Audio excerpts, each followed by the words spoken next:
అధ్యక్షత వహించమని, జరగబోతున్న ప్రతి కార్యక్రమాన్ని క్రమముగా మర్యాదగా నీ సన్నిధిలో జరిగించుకోమని యేసు పరిశుద్ధ నామంలో అడిగి వేడుకొనుచున్నాం తండ్రి. ఆమేన్. హల్లెలూయా, హల్లెలూయా. చక్కని వాక్యం ద్వారా దేవుడు మనందరితో మాట్లాడునుగాక. ఆమేన్.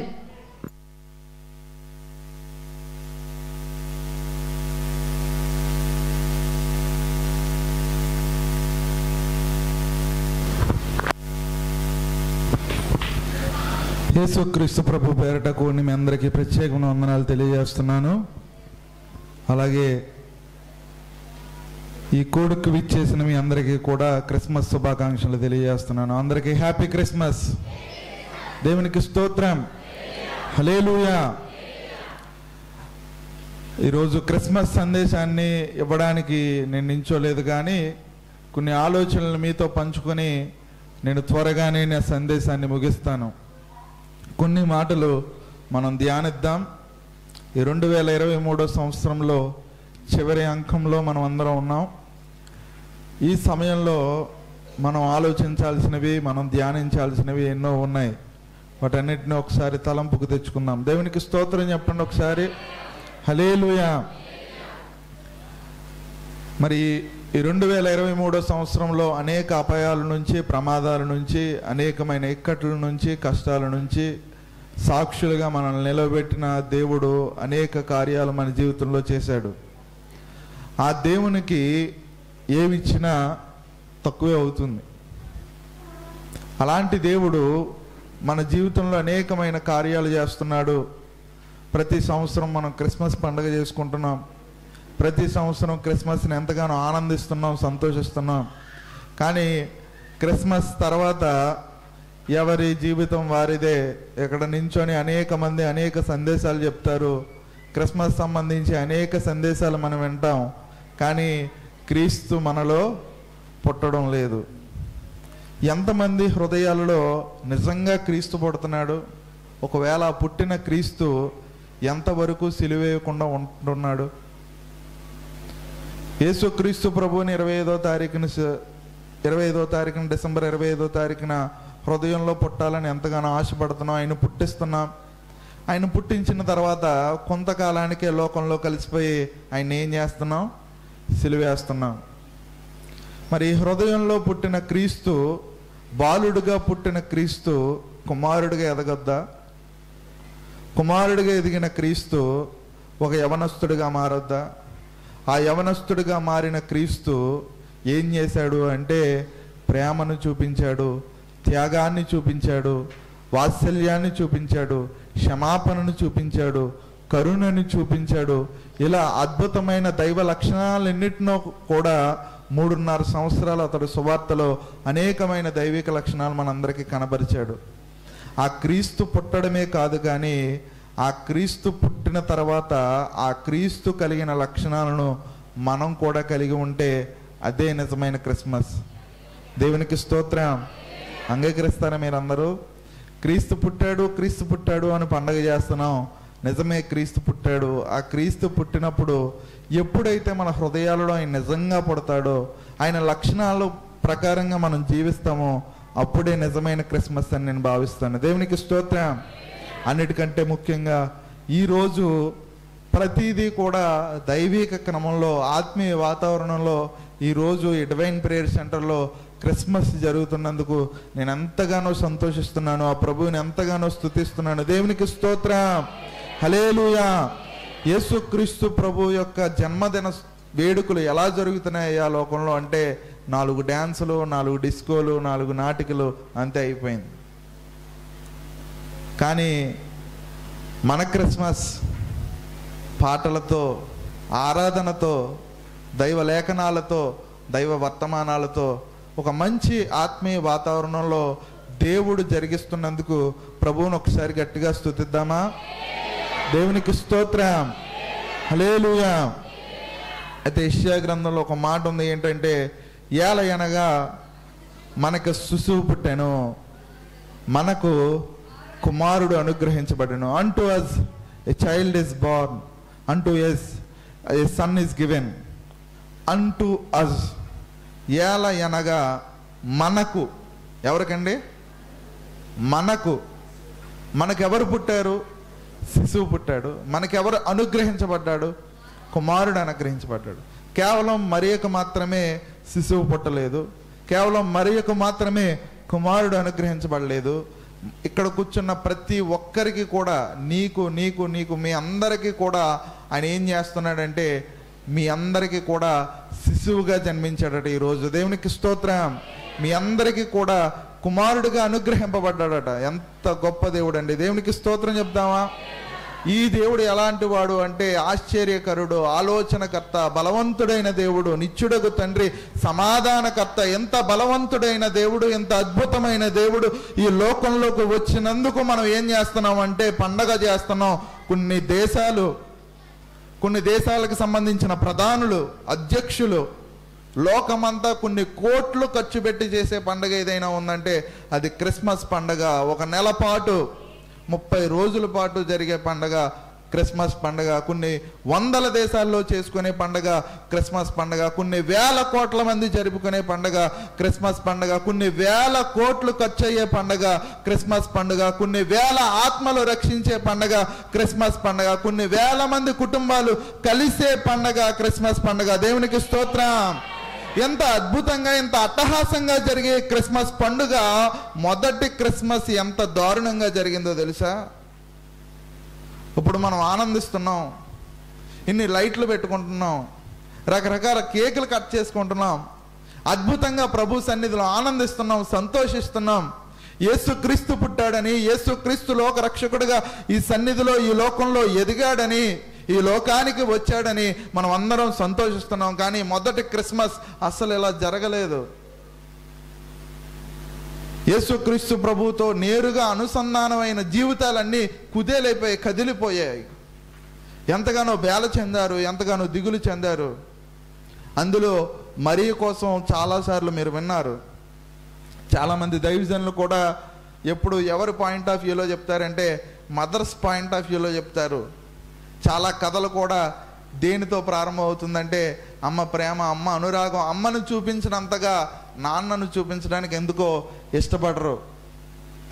చాలామంది అమ్మ ప్రేమ కోసం చెప్తారు, అమ్మ కష్టాన్ని చెప్తారు, అమ్మ యొక్క గొప్పతనాన్ని చెప్తారు. కానీ అమ్మ కంటే ఎక్కువ ప్రేమించేది నాన్నే. దేవునికి స్తోత్రం. హల్లెలూయా. ఇద్దరు సమానంగానే ప్రేమిస్తారు. కానీ ఎందుకో నాన్న వెనకబడ్డాడేమో అనిపిస్తుంది. చాలాసార్లు ఈ కవిత నన్ను ఎంతగానో ప్రేరేపిస్తుంది. నాన్న ఎందుకో వెనకబడ్డాడు. అందరికీ కొత్త బట్టలు ఉంటాయి, కానీ నాన్న మాత్రం అదే పాత బట్టలు కట్టుకుంటాడు. పిల్లలకి, భార్యకి కొత్త బట్టలు కొని వారి ఆనందంలో తన ఆనందాన్ని వెతుక్కుంటూ ఉంటాడు. తనకు ఆకలేసినా సరే తన పిల్లలు తింటే చాలు, తన భార్య తింటే చాలు, కానీ తను మాత్రం పస్తులు ఉండడానికి ఇష్టపడతాడు. ఎందుకో నాన్న ఎందుకో వెనకబడ్డాడు. ఈ క్రిస్మస్ నెలలో కూడా మరియా మరియా మరియా మోసేసింది కన్యక, నిందలు పడిపోయింది, అది ఇది అని ఓ ఓదర కొడతారు. కానీ యేసుక్రీస్తు ప్రభు యొక్క బయలాజికల్ ఫాదర్ ఎందుకో వెనకబడ్డాడు. యోసేపు ఎందుకో వెనకబడ్డాడు. జోసెఫ్ ఎందుకో వెనకబడ్డాడు. ఆయన ఏ విధంగా వెనకబడ్డాడు, క్రీస్తు ఏ విధంగా తన ముందు నిలబెట్టాడు అన్నది ఈరోజు మనం మాట్లాడుకుందాం. ఎంతమంది వినడానికి సిద్ధంగా ఉన్నారు? దేవునికి స్తోత్రం. చాలా మంది మదర్ సెంటిమెంట్ ఉపయోగిస్తే ఏమనుకుంటారు, సినిమా హిట్ అయిపోయిందిరా అనుకుంటారు. సినిమా హిట్ అవ్వాలంటే ఏం చేయాలట? మదర్ సెంటిమెంట్ చూపించి ఏడిపించేస్తాయి జనాలని, ఆ సినిమా హిట్ అయిపోద్దట. మరి నాన్న పరిస్థితి ఏంటి? నాన్న సంగతి ఏంటి? నాన్న గతి ఏంటి? ఒకసారి ఆలోచిద్దాం. యోసేపు ప్రదానం చేయబడ్డాడు. మరియకు ప్రదానం చేయబడిన వెంటనే ఆమె ఏం పొందిందంటే గర్భం దాల్చింది. తను ఏమనుకున్నాడంటే తను అవమానపరచనొల్లక రహస్యంగా తను ఏం చేద్దాం, వదిలేద్దాం అనుకున్నాడు. ఎట్టి పరిస్థితిలో ఆమెను అవమానం చేయాలని, ఎట్టి పరిస్థితుల్లో తనని నిందల పాలు చేయాలని ఏమాత్రం ఆలోచించలేదు. ఒకవేళ మరియ వచ్చి ఇది పరిశుద్ధాత్మ వల్ల జరిగింది, పరిశుద్ధాత్మ వల్ల నేను గర్భం దాల్చానంటే ఏ మగాడు ఊరుకుంటాడండి? పెళ్ళికి ముందు ఒక మగవాడు ఒక వ్యక్తితో ప్రదానం చేయబడిన తర్వాత ఇదిగో పరిశుద్ధాత్ముడు వల్ల నేను గర్భం దాల్చాను అని చెప్తే ఎవరైనా నమ్ముతారా? ఎవరైనా నమ్మడానికి ఒప్పుకుంటారా? ఏమాత్రం ఒప్పుకోరు, ఏమాత్రం దానికి అంగీకరించరు. తను ఎంతగానో మదన పడిపోతున్నాడు, అందరిలోనూ ప్రదానం చేయబడ్డాడు, ఎంతగానో తను పెళ్లి చేసుకోవడానికి సిద్ధపడుతున్నాడు.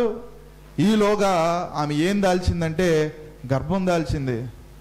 ఏదో ఒకలా వదిలించేసుకుందాం, వదిలేద్దాం, తన జీవితాన్ని ఏదో తను చూసుకుంటుంది, నేను నా జీవితం నన్ను చూసుకుంటానని చెప్పేసి యోసేపు ఆలోచిస్తున్న సమయంలో, సమాజం కోసం ఆలోచిస్తున్న సమయంలో, బంధువుల కోసం ఆలోచిస్తున్న సమయంలో, పగలంతా ఆలోచనలోనే మదన పడుతున్న సమయంలో, ఒక సమస్య మన మెదడులో తొలిచేస్తున్నప్పుడు మనకి ఏం చేయదు, వేరే దాని మీద ఆలోచన రాదు. మనం ఎప్పుడు ఏ ఆలోచన చేయలేని సమయం ఏంటంటే చెప్పండి, మనం అస్సలు ఆలోచించలేని సమయం ఏంటి?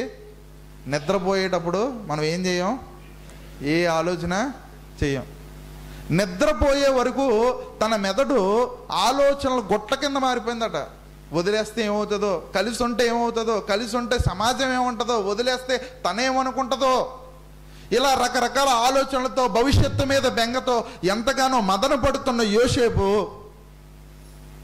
ఏమనుకున్నాడు అంటే తనకి నిద్ర పట్టట్లేదు, ఏమాత్రం మనశ్శాంతి లేదు, శాంతి లేదు, సమాధానం లేదు. ఎట్టకేలకు ఎందుకో నిద్రపోయాడు. నిద్రపోయిన వెంటనే స్వప్నమందు దేవుని దూత అతనికి ప్రత్యక్షమై ఏం చెప్తుంది? నీ స్త్రీని నువ్వు వదిలేకు. ఆమె పరిశుద్ధాత్మ వల్ల ఏం పొందుకుంది? గర్భమును ధరించింది. నువ్వు ఏమాత్రం భయపడకు. అంత అద్భుతమైన మాట అండి. అతను ఎంతగానో భయపడుతున్నాడు, దిగులు పడుతున్నాడు, భవిష్యత్తు కొరకు ఎంతగానో ఆందోళన చెందుతున్నాడు. ప్రదానం చేయబడిన తర్వాత ఆమెను వదిలేస్తే సమాజం నన్ను ఏమంటదో, ఎలాంటి వ్యక్తిని సెలెక్ట్ చేసుకున్నావు ఏంటని అందరూ నన్ను చీ అంటారేమో. ఒకవేళ గర్భం ధరించిన తర్వాత తను పెళ్లి చేసుకుంటే కూడా ఎలా నా జీవితం సాగుతుందో అని ఎంతగానో మదన పడుతూ, దిగులు పడుతూ, భయపడుతున్న సమయంలో ప్రభువు దూత అతనికి ప్రత్యక్షమై చెప్తున్న ఒక గొప్ప మాట ఏంటంటే నువ్వు భయపడకు. దేవునికి స్తోత్రం చెప్తారు ఒకసారి గట్టిగా. నువ్వు భయపడకు, నువ్వు ఏమాత్రం దిగులు పడకు, నువ్వేమాత్రం దిగులు చెందకు. సమాజం అటండి, మనం వంచితే వంగుతుందట, మనం లోబడిపోతే వంచేస్తుందట. మనం వంగితే వంచేస్తుంది, మనం వంచితే వంచబడుతుంది. అప్పుడు దాకా వాళ్ళేమనుకుంటారు, వీళ్ళేమనుకుంటారు, వాళ్ళేమి అవమానం చేస్తారు, వీళ్ళేమి అవమానం చేస్తారు, వాళ్ళేం మాటలంటారు, వీళ్ళేం మాటలంటారు అని భయపడిపోతున్న యోసేపు సడన్ గా ఏం చేశాడంటే ఎవరేమనుకున్నా పర్లేదు, నా జీవితం నేను బ్రతుకుతానని ఒక గొప్ప నిర్ణయాన్ని తీసుకున్నాడు. దేవునికి స్తోత్రం, హల్లెలూయా. సమాజానికి భయపడలేదు, ఏమాత్రం దిగులు చెందలేదు. ఆ ఒక్క మాట ఎంతగానో తన ఆదరించింది, ధైర్యపరిచింది. ఏంటంట ఆ మాట అంటే భయపడకు. అంతటితో అయిపోయిందా అంటే అతడు ఒక గొప్ప బహుమానాన్ని పొందుకున్నాడు. అతడు పొందుకున్న బహుమానం ఏంటంటే ఇమ్మానుయేలు అనే వాడిని పొందుకున్నాడు. ఇమ్మానుయేలుకు అర్థం ఏంటంటే దేవుడు మనకు తోడు. దీన్ని సింపుల్గా చెప్పాలంటే దేవుడు మనతో ఉండడం, దేవుడు మనతో కూడా ఉండడానికి ఆ పరలోక రాజ్యాన్ని విడిచి ఈ భూమి మీదకి వచ్చాడంట. అంటే దేవుడే బహుమానంగా పొందుకున్నాడట యోసేపు. ఈ దేవుణ్ణి పొందుకున్న యోసేపు, ఇంత అద్భుతమైన బహుమానాన్ని పొందుకున్న యోసేపు తన జీవితం బహుమానాన్ని పొందుకున్న వెంటనే ఎక్కడికి వెళ్ళిపోయిందంటే నిందలకి వెళ్ళిపోయింది, ఎక్కడికి వెళ్ళిపోయిందంటే అవమానాల పాలైపోతుంది, ఎక్కడికి వెళ్ళిపోతుందంటే సమాజం దిగజార్చే స్థాయికి వెళ్ళిపోతుంది. అతడు పొందుకుంది ఆశీర్వాదమా, అతడు పొందుకుంది దీవెన, అతడు పొందుకుంది ఒక గొప్ప బహుమానమా అనే ప్రశ్న అతడికే వచ్చేసింది. చాలాసార్లు దేవుడు కూడా నీకు ఒక గొప్ప బహుమానాన్ని ఇస్తాడు. ఆ బహుమానాన్ని చూసిన వెంటనే ఏమనిపిస్తుంది అంటే, ఇది ఆశీర్వాదమా శాపమా నా జీవితానికి అనిపిస్తుంది. ఇది మేలా కీడా అని అనిపిస్తుంది. ఈరోజు మీరు దేని నిమిత్తం ఆనందిస్తున్నారో వాటి కోసం గతంలో ఎంతగానో ఏడ్చారు. మీరు ఈరోజు దేన్ని బట్టి అతిశయపడుతున్నారో వాటి కోసం ఎన్నో నిద్రలేని రాత్రులు మీరు గడిపారు. ఒకప్పుడు ఏదైతే బాధపడుతున్నారో, దేనికోసం అయితే బాధపడుతున్నారో దానికోసమే ప్రజెంట్ మీరు ఏం చేస్తున్నారు? ఆనందిస్తున్నారు. ఒకప్పుడు బహుమానంగా అది అనిపించలేదు, కానీ ప్రస్తుతం దాని గురించి ఆలోచించినప్పుడు అది ఖచ్చితమైన బహుమానంగా మనకు కనబడుతుంది. దేవునికి స్తోత్రం, హల్లెలూయా. దేవుడు ఈ 2 ఎకరాల స్థలాన్ని ఈ డివైన్ ప్రేయర్ సెంటర్కి ఇచ్చినప్పుడు నేను ఎలా ఫీల్ అయ్యానంటే, చాలా బరువుగా భారంగా ఫీల్ అయ్యాను. ఎందుకంటే అన్ని పాములు ఉండే, వచ్చే దారి ఉండేది కాదు. వర్షం పడిందంటే స్కూల్ నుంచి వస్తే ఎన్నోసార్లు జారిపడ్డాను నేను. చాలా బెంగ అనిపించేసేది, చాలా భయం వేసేది. ఇచ్చింది ఆశీర్వాదమా దీవెనా అనేది నాకు అర్థమయ్యేది కాదు. నిజంగా ఈ బహుమానం ద్వారా దేవుడు నన్ను ఏర్పాటు చేసుకుంటున్నాడా, నిజంగా ఇది బహుమానమేనా, నిజంగా ఇది ఆశీర్వాదమేనా అని అనిపిస్తూ ఉండేది. ఒకప్పుడు నేను దేని గురించి అయితే బాధపడ్డానో, ఇప్పుడు ప్రజెంట్ దాని గురించి నేను అందరి ముందు ఆనందంగా కేకలు వేస్తూ నా ప్రభువుని స్తుతిస్తున్నాను. దేవునికి స్తోత్రం. మీ జీవితంలో కూడా అలాంటి సంఘటనలు వేల సంఖ్యలో ఉంటాయి. మీరు ఒకప్పుడు దేనికోసం ఏడ్చారో, అయ్యా ఒక ఇల్లు ఉంటే ఇవ్వి, ఒక గృహం ఉంటే ఇవ్వి, తడిసిపోతున్నాం. అవి ఏంటంటారు, బకెట్లు పెట్టుకొని ఇంటుల్లో ఉంటున్నాం, అద్దెలలో తిరుగుతున్నాం, రోడ్డు పక్కన ఉంటున్నాం, సరైన వసతి లేదని దేనికోసం ఏడ్చామో, ఇప్పుడు దేవుడిచ్చిన ఇంట్లో ఏం చేస్తున్నాం? అతిశయిస్తున్నాం. దేవునికి స్తోత్రం. దేవుడిచ్చే బహుమానం ప్రస్తుతం మనకు భారంగా అనిపించవచ్చు, కానీ తర్వాత అది ఎలా మారిపోతుందంటే దీవెనిగా మారిపోతుంది. దేవునికి స్తోత్రం. అతను ఏమాత్రం భయపడలేదు, దిగుడు పడలేదు. వెంటనే తన మరియను చేర్చుకున్నాడు. మరియను చేర్చుకున్న తర్వాత చాలా సంఘటనలు జరిగాయి. బెత్లెహేముకు వెళ్ళిపోతున్న సమయంలో యేసుక్రీస్తు ప్రభు దేనికి వస్తారంటే, ప్రసవ సమయాలు దగ్గర అవుతున్నాయి. ఆ ప్రసవ సమయం వచ్చేసరికి అతడు ఏ డోర్ తీసినా సరే ఆ డోర్ ఏం చేస్తున్నారు? మొహం మీదే వేసేస్తున్నారు. చాలా తలుపులు కొట్టాడు, చాలా హోటల్స్కి వెళ్ళాడు, చాలా సత్రాలకు వెళ్ళాడు. ఎంతగా తలుపులు బాదినా సరే ఎవరో కూడా తనకి ఏమి ఇవ్వట్లేదు, నిలువు నీడనివ్వట్లేదు, ఒక బెత్తుడు చోటు కూడా ఇవ్వట్లేదు. పొమ్మంటున్నారు, వెలుపు అంటున్నారు, ఎందుకు వచ్చావంటున్నారు, అవమానం చేస్తున్నారు. అన్ని డోర్లు మూసుకుపోతున్నాయి. ఏ డోరుకి వెళ్ళినా సరే ప్రతి డోరు, ప్రతి ద్వారం, ప్రతి తలుపు మూసుకుపోతుంది. మనుష్యులు ప్రతి ద్వారం మూసేసినప్పుడు దేవుడు ఒక కొత్త ద్వారం తెరుస్తాడు.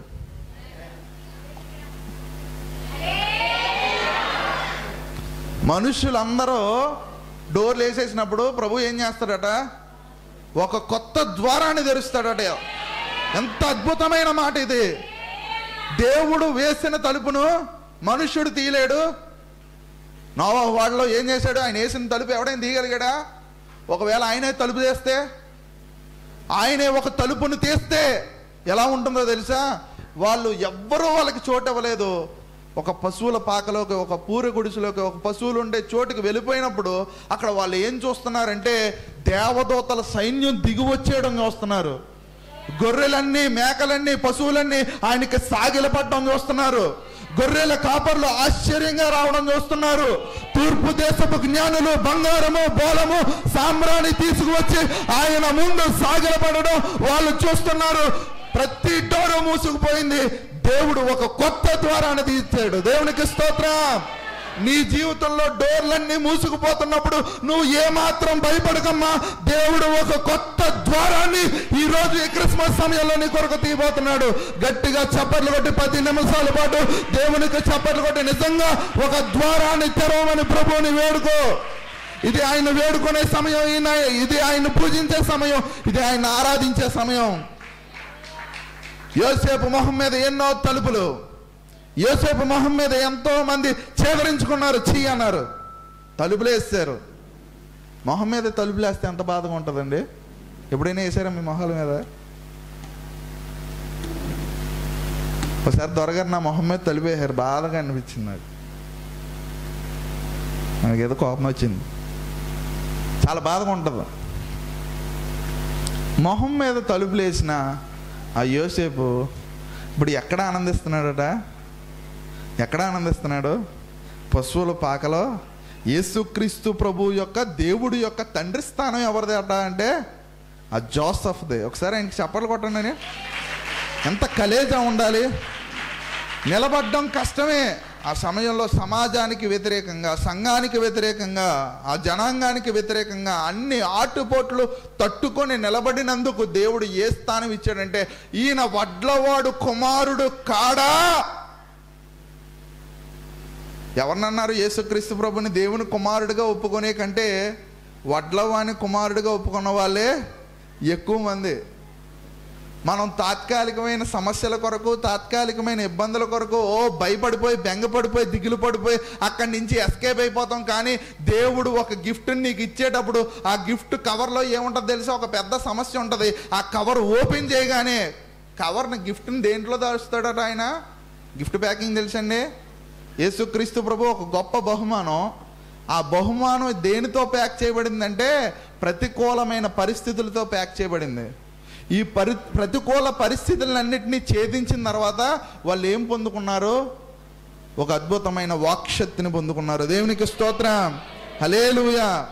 యోసేపుకి డబ్బు లేదా? యోసేపు డబ్బు లేదా? తలుచుకుంటే ఏదన్నా చేయలేడా?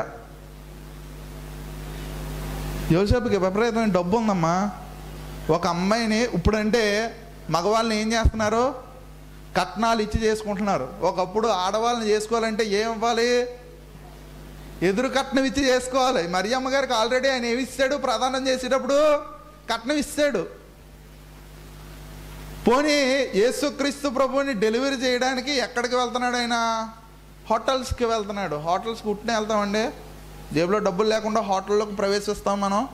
ఒక లాడ్జ్లో ఉండాలంటే రోజుకి ఎంత ఖర్చు అవుతుంది? కనీసం 3000 2000 అవుతుందా? హోటల్లోకి వెళ్తున్నాడు, డబ్బులు లేకుండా వెళ్తాడు ఆయన. ఆయన చేతిలో డబ్బులు ఉన్నాయి, ఒక మంచి గాడిద ఉంది, అన్ని వసతులు ఉన్నాయి. కానీ డబ్బుతో అతడు చాలా కొనలేకపోతున్నాడు. ఈరోజు నేను చెప్పే సువార్త ఏంటంటే, డబ్బు ఇవ్వలేని చాలావి ప్రభు ఇవ్వగలుగుతాడు. డబ్బుతో మనం చాలా కొనలేము, కానీ మన ప్రభు మనకి డబ్బుతో రాలేనివి అన్నీ ఇస్తాడు. దేవునికి స్తోత్రం. డబ్బుతో దొరకలేనివి చాలా ఉన్నాయి. డబ్బుతో ప్రేమను కొనగలమా? కొనలేము. డబ్బుతో శాంతిని కొనగలమా? కొనలేము. సమాధానం వస్తుందా? రాదు. కానీ వీటన్నిటినీ ఎవరిస్తారు డబ్బు లేకుండా ఫ్రీగా? మన ప్రభు ఇస్తాడు. దేవునికి స్తోత్రం. ప్రతికూల పరిస్థితుల్లో నిలబడిన యోసేపు, అతడి త్యాగం, అతడు ఎంత గొప్ప త్యాగి. ఎంతోమంది మాటలను అనొచ్చు, నీ భార్య వేరే వాడితో తిరిగితే అలాంటి భార్యని చేర్చుకున్నావా అని ఎంతోమంది వేలెత్తి చూపించవచ్చు. ఎంతోమంది నిందల పాలు చేయవచ్చు, ఎంతోమంది తృణీకరించవచ్చు, ఎంతోమంది అనరాని మాటలు అనవచ్చు. కానీ అతడు ఏమాత్రం ఏం చేయలేదు. అతడు ఏమాత్రం భయపడలేదు. దేవునికి స్తోత్రం. ఈ క్రిస్మస్ దినమన దేవుడు నీకు ఇచ్చే వాగ్దానం ఏంటో తెలుసా? భయపడకు. ఇంకా చెప్పాలంటే అతను అందరికీ కృతజ్ఞత కూటం పెట్టి థ్యాంక్ యూ చెప్తున్నాడు. యోసేపు ఏం చెప్పాలి? కృతజ్ఞత కూటం పెట్టి తలుపులు వేసిన వాళ్ళందరికీ థ్యాంక్ యూ చెప్పాలి. ఎందుకు? వాళ్ళు తలుపులు వేయకపోతే వీళ్ళు ఎక్కడికి వెళ్ళరు? పశువుల శాలలోకి వెళ్ళరు. ఒకవేళ పశువుల శాలలోకి వెళ్ళకపోతే వాళ్ళు ఏం చూడరు అంటే దేవదూతలను చూడరు. ఆ గొప్ప తూర్పు దేశపు జ్ఞానుల యొక్క ఆ జ్ఞానాన్ని పరిశీలించరు. ఆ ఒకే ఒక్క నక్షత్రాన్ని, వెలుగునిచ్చే నక్షత్రాన్ని, దారి చూపే నక్షత్రాన్ని చూడరు. గొర్రెల కాపరులను చూడరు. పశువులు మొత్తం పరలోక రాజ్యంలో ఉన్న సైన్య సమూహం అంతా ఒక్కసారిగా భూమి మీదకి దిగిపోయి ప్రతి నక్షత్రము 100 రెట్లు మెరవడం, అది కూడా అదే పశువుల శాలలో ఒక పట్ట పగల కింద మారిపోయిందట పశువుల శాల. ఎంత అద్భుతాన్ని ఒకవేళ హోటల్లో ఉంటే చూడలేకపోతారేమో, ఏదైనా పరిస్థితిలో ఉంటే చూడలేకపోతారేమో. దేవుడు నిన్ను కొన్ని పరిస్థితుల్లోకి తీసుకువెళ్తాడు. ఎందుకో తెలుసా? అక్కడికి వెళ్ళేటప్పుడు ఇదేంటి ఇంత బాడీ బంద కింద ఉంది, పశువుల తొట్టే ఉంది, ఏమీ లేదేంటి, ఇక్కడ ఏమీ కనిపించట్లేదేంటి అని అనిపిస్తుంది.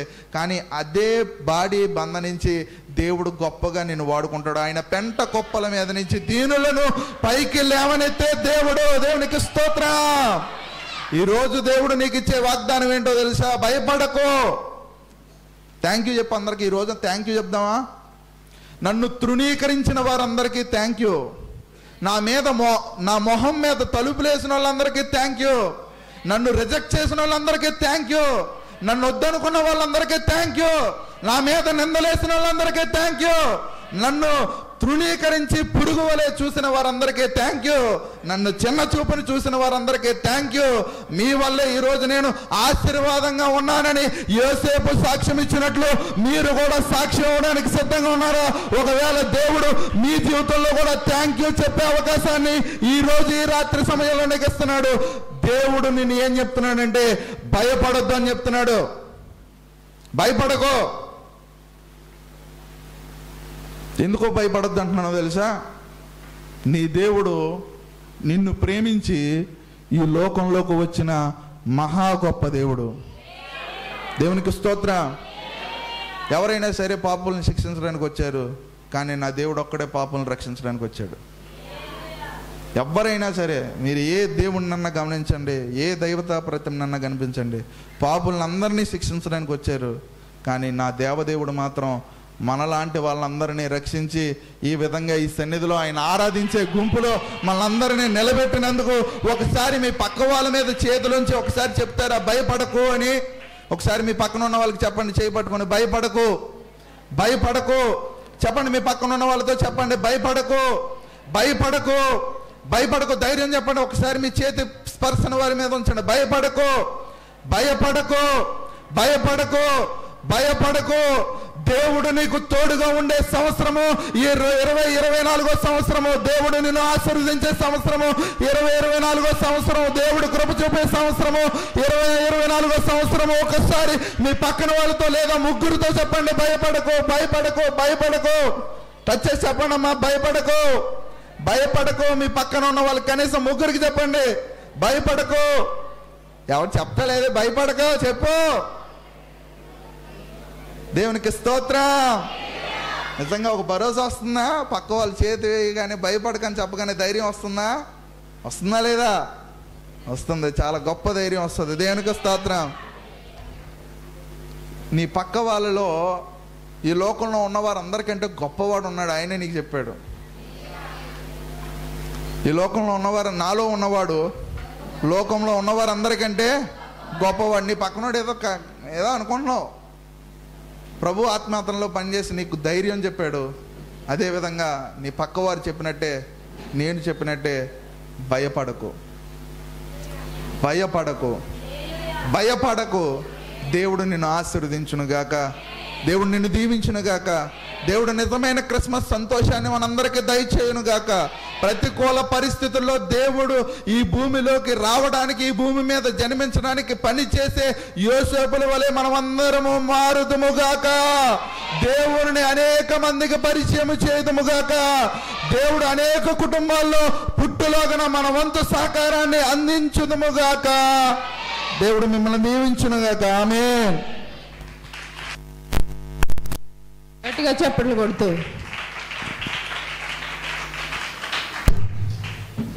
అద్భుతమైన వాక్యంతో మనల్ని అందరితోటి మాట్లాడిన దేవునికి గట్టిగా స్తుతులు చెల్లిద్దాం. హల్లెలూయా.